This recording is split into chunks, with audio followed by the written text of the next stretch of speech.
Hello everyone, welcome to SS education. आज हम लोग करेंगे बैंकिंग अवेयरनेस दिसंबर फर्स्ट और सेकंड वीक की। तो चलिए स्टार्ट करते हैं। तो सबसे पहले हम स्टार्ट करेंगे बहुत ही इजी क्वेश्चन से, जो मैं आपको ऑलरेडी पहले बता चुकी हूँ। As per the report release by central statistics office, Indian economic grows at what percent in the second quarter of 2018-19। तो सेंट्रल स्टैटिस्टिक्स ऑफिस की रिपोर्ट के अकॉर्डिंग इंडियन इकोनॉमी जो है वो कितने परसेंट से ग्रो हुई है सेकेंड क्वार्टर यानी जून से सितंबर तक। तो इसका आंसर है ऑप्शन नंबर 2, 7.1%। जो फर्स्ट क्वार्टर था, जो कि था अप्रैल से जून तक का, उसमें इंडियन इकोनॉमी जो है वो ग्रो हुई थी 8.2% से। ठीक है, और सेकेंड क्वार्टर में हुई है 7.1%। तो इसमें डिक्लाइन आया है 1.1% का। और यही जो रिपोर्ट है ये आरबीआई की जो फिफ्थ बाई मंथली पॉलिसी हुई थी उसमें भी आरबीआई ने बताई थी। तो आरबीआई की फिफ्थ बाई मंथली पॉलिसी में रेट्स और रिजर्व रेशियोज जो हैं वो क्या है ये आपको पता होनी चाहिए। तो इसके लिए मैंने आपको एक बार लिख के दे दिए। तो ये चेंज नहीं हुए थे, जितने फोर्थ बाई मंथली पॉलिसी में थे उतने ही फिफ्थ बाई मंथली पॉलिसी में थे, लेकिन आप एक बार इनको ध्यान रखना। नेक्स्ट क्वेश्चन है, name the person who took over as the revenue secretary in the finance ministry. तो इनमें से कौन फाइनेंस मिनिस्ट्री में रेवेन्यू सेक्रेटरी बने हैं? तो इसका आंसर है option number 4, doctor Ajay Bhushan Pandey. तो अजय भूषण पांडे जो है ये यूआईडीएआई के सीईओ है। ठीक है, और जीएसटीएन जो है goods and services tax network, इसके चेयरमैन हैं। और अब ये बन गए हैं रेवेन्यू सेक्रेटरी। इससे पहले जो हमारे रेवेन्यू सेक्रेटरी थे वो थे हसमुख अदहिया। हसमुख अदहिया जो है वो रेवेन्यू सेक्रेटरी और फाइनेंस सेक्रेटरी दोनों थे।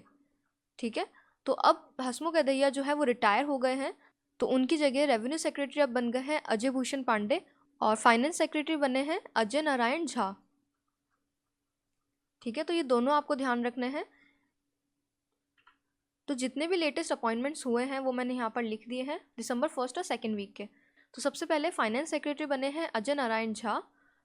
चेयरमैन एंड मैनेजिंग डायरेक्टर बने हैं न्यू इंडिया एश्योरेंस कंपनी के अतुल सहाय। उसके बाद चीफ इकोनॉमिक एडवाइजर बने हैं Krishnamurthy Subramanian. Chairman of SWIFT India, SWIFT का फुल फॉर्म आपको पता होना चाहिए, बहुत बार एग्जाम्स में पूछ लेते हैं, society for world wide interbank financial telecommunication. तो स्विफ्ट इंडिया के चेयरमैन बने हैं अरुंधति भट्टाचार्य। उसके बाद वाइस चेयर बने हैं यूएन पैनल ऑफ ऑडिटर्स के राजीव महर्षि। तो ये पांचों ही बहुत ही इंपॉर्टेंट अपॉइंटमेंट्स हैं, तो इनको अच्छे से याद करना। नेक्स्ट है, which of the following banks will invest $200 billion in 2021 to 25 to fight climate change. तो इनमें से कौन से बैंक $200 बिलियन जो है वो इन्वेस्ट करेंगे 2011 से 25 तक क्लाइमेट चेंज से फाइट करने के लिए? तो इसका आंसर है option number 1, world bank. World bank ने ये डिसीजन लिया था COP24 जो समिट हुई थी उसमें। COP24 समिट कहाँ हुई थी? कैटोवाइस, पोलैंड में।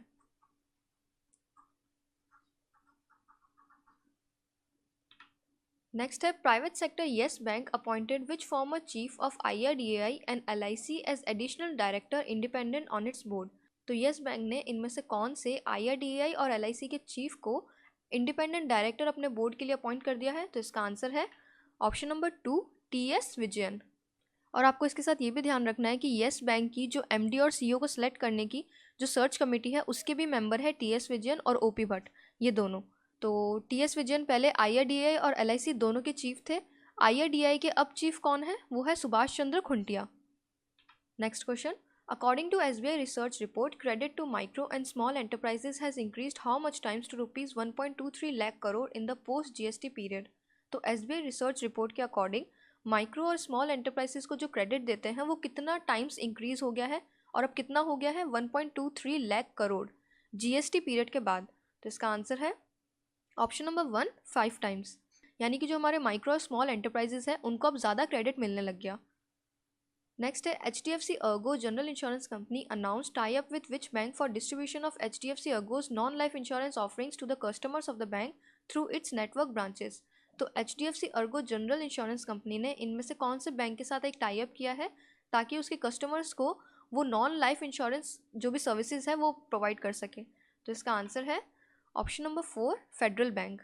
ध्यान रखना, इंपॉर्टेंट क्वेश्चन है। HDFC Ergo ने टाई अप किया है फेडरल बैंक के साथ। नेक्स्ट है, as per guidelines issued by RBI, large borrowers having working capital of ₹150 crores and above can draw a minimum loan component of what percent of the working capital with effect from April 1, 2019।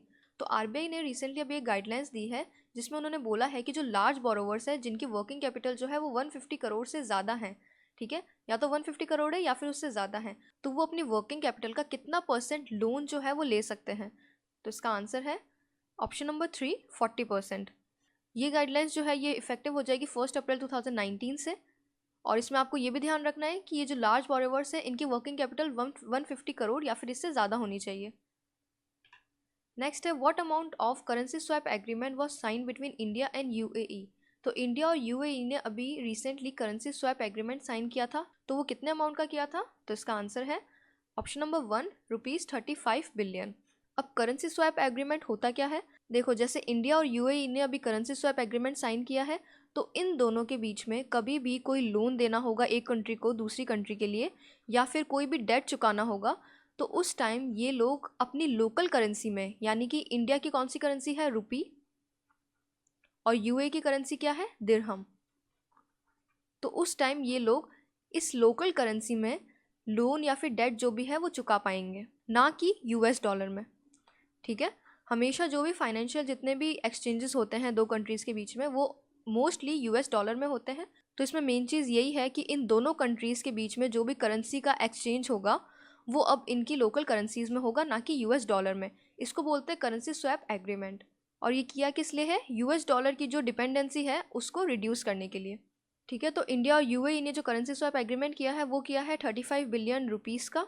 और अभी recently India और Japan ने भी currency swap agreement किया था, वो आपको पता होगा वो कितने का किया था? वो किया था 75 बिलियन डॉलर का, ठीक है। ये डॉलर में ध्यान रखना, और इंडिया और यूएई का है 35 बिलियन रुपीज़। नेक्स्ट है which software company has announced that it will shut down its messaging app Allo in March 2019। तो इनमें से कौन सी सॉफ्टवेयर कंपनी अपनी मैसेजिंग ऐप जिसका नाम है एलो वो मार्च 2019 से शट डाउन कर देगी? तो इसका आंसर है option number 3, Google. Next question है which bank announced extension of credit facility of $500 million to Tanzania for water supply projects in the country.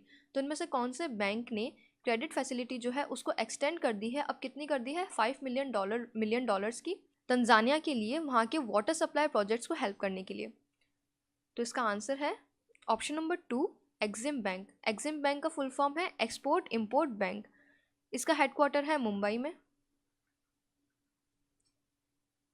Next question है which country has retained its position as the world's top recipient of remittances in 2018 with its diaspora sending $80 billion back home according to World bank.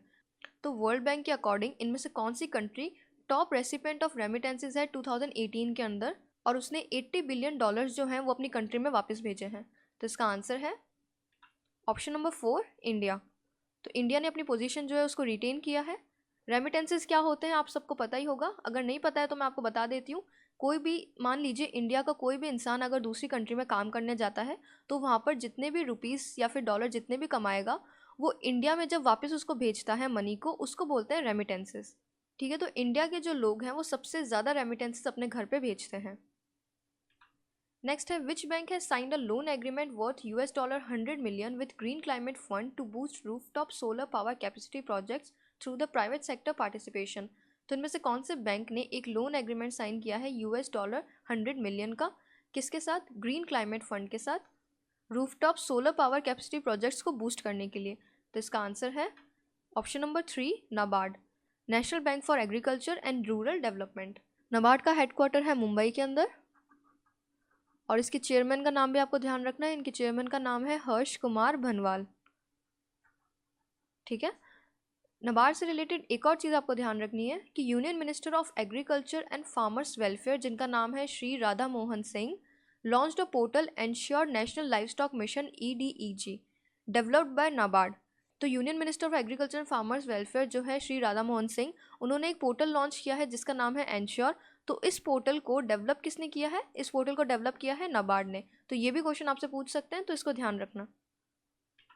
Next है which bank has approved a $400 million loan for a water sanitation projects in Andhra Pradesh.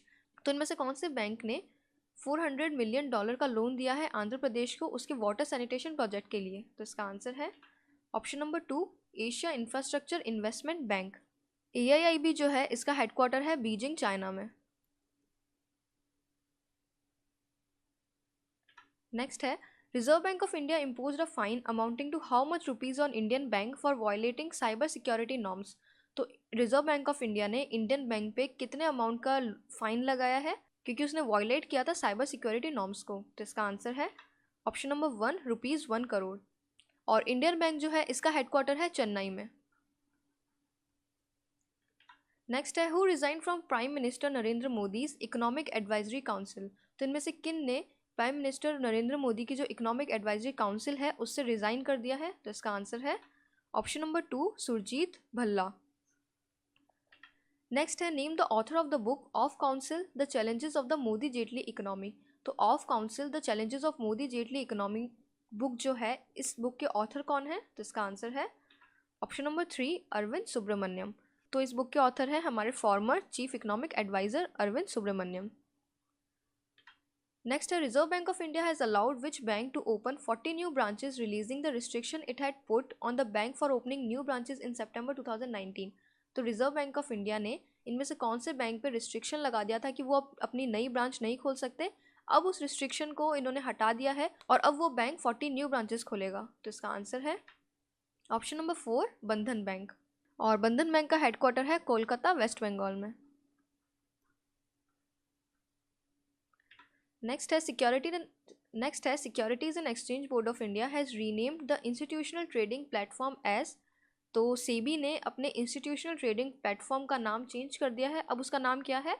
तो इसका answer है option number 2, innovators growth platform. Next है, State Bank of India roped which Asian Games gold medallist as brand ambassador for its digital app YONO, you only need one. तो State Bank of India का एक digital app है जिसका नाम है YONO. तो उन्होंने इस ऐप के ब्रांड एम्बेसडर किसको चुना है? तो इसका आंसर है ऑप्शन नंबर 3, स्वप्ना बर्मन।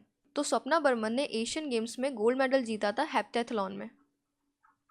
ठीक है, इस स्पोर्ट में स्वप्ना बर्मन ने गोल्ड मेडल जीता था। तो इनको अब ब्रांड एम्बेसडर बना दिया है योनो ऐप का। नेक्स्ट है, जन small finance bank is in association with which entity has launched जन बैंकेबल डेबिट कार्ड। तो जन स्मॉल फाइनेंस बैंक ने इनमें से कौन सी एंटिटी के साथ एक जन बैंकेबल डेबिट कार्ड को लॉन्च किया है? तो इसका आंसर है option number 1, board of control for cricket in India यानी BCCI। और जन स्मॉल फाइनेंस बैंक जो है इसका हेडक्वार्टर है बेंगलुरु, कर्नाटका। ठीक है, तो ये थे आज के कुछ इंपॉर्टेंट क्वेश्चंस। आई होप आपको आज का लेक्चर पसंद आया होगा। अगर अच्छा लगा हो तो please hit the like button and also subscribe to my channel. आज के लिए इतना ही। Thank you so much for watching.